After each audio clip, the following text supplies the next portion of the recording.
Boa tarde, alunos e famílias, tudo bem? Sejam bem-vindos em nossa aula de ciências. Aprender sempre.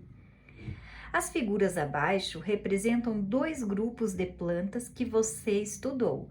Complete a tabela de acordo com as características de cada grupo.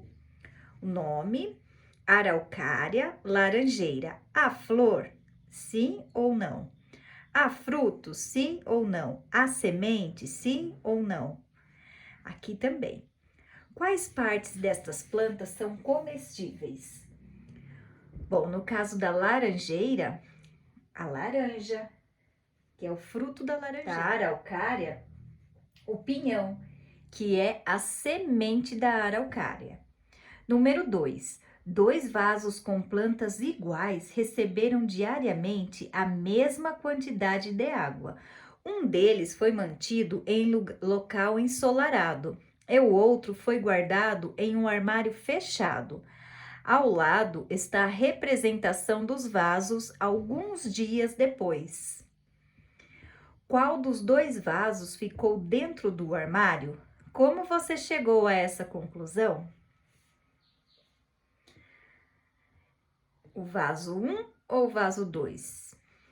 E como que vocês chegaram a essa conclusão? Número 3. Em uma escola, um grupo de alunos fez um experimento para verificar uma característica das plantas. Eles cobriram um vaso de planta com um saco plástico e colocaram o vaso no pátio onde batia sol. Letra A. Após algumas horas, os alunos verificaram que no interior do saco apareceram algumas gotículas. De onde pode ter vindo essa água? Letra B. Qual processo das plantas pode estar relacionado ao que foi observado? Número 4. As ilustrações abaixo mostram partes de plantas: laranja, tomate, abacate, mamão. Quais partes das plantas estão representadas nas ilustrações? Como você faria para ter um abacateiro em letra C? De quais componentes do ambiente o abacateiro vai precisar para crescer? Letra D. Por que é importante plantar árvores? Aqui nós não vamos fazer. Continuando na página 78. Observe a imagem e leia a conversa entre as crianças. Eu adoro comer banana. É tão fácil, não tem caroço. Por que será que algumas frutas não têm caroço? Em que tipo de plantação as crianças estão caminhando? Na segunda setinha. As crianças mencionam uma parte do fruto chamada caroço. A que parte das plantas elas estão se referindo? Estão se referindo a sementes. Você já cultivou alguma planta? Continuando na página 79, a reprodução das plantas.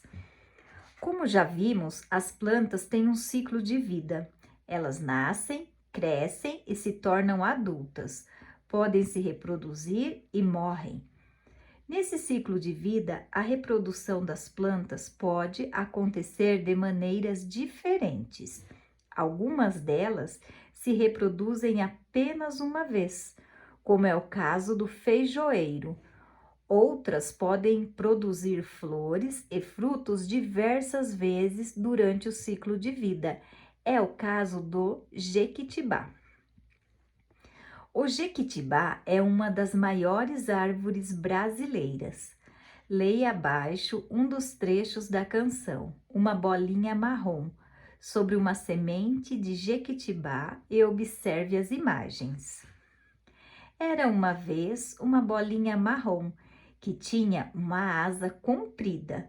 Veio voando com o vento, girando, girando, fazendo pirueta no ar. Voou, voou, voou. A bolinha foi descendo devagar e o tempo passou. Oh! E a bolinha marrom se transformou na árvore mais alta da floresta. Como é o tipo de reprodução do jequitibá?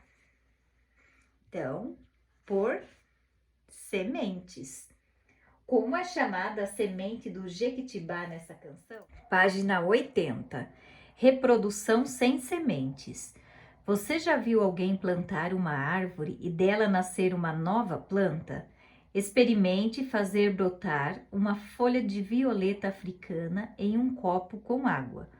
Observe que, dentro de certo tempo, surgem raízes e uma nova planta começa a crescer. Veja as imagens a seguir. Brotar significa desenvolver-se, nascer.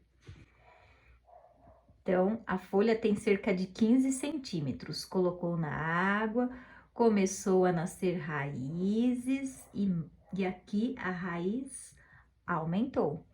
E daqui pode plantar num potinho com terra e ela vai se reproduzir. As folhas da violeta africana podem brotar e dar origem a novas plantas. Há outras plantas que podem se reproduzir de pedaço do caule ou da raiz. Veja alguns exemplos. A cana-de-açúcar pode se reproduzir de pedaços do próprio caule.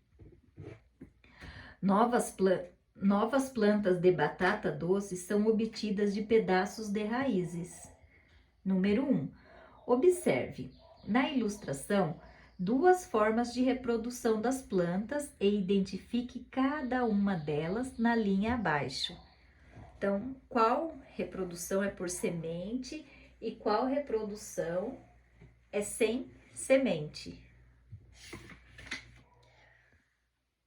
Reprodução com sementes. Vimos que muitas plantas se reproduzem das sementes. Mas de onde vêm essas sementes? Vamos acompanhar a seguir. Partes da flor. As flores participam da primeira etapa da reprodução de muitas plantas. São elas que dão origem aos frutos e às sementes. Observe a figura abaixo de uma flor representada em corte. Ela foi cortada ao meio. As pétalas geralmente são partes coloridas e vistosas. Elas podem atrair animais como abelhas e beija-flor. As flores têm nectários, parte que produzem um líquido açucarado chamado néctar. Parte feminina da flor.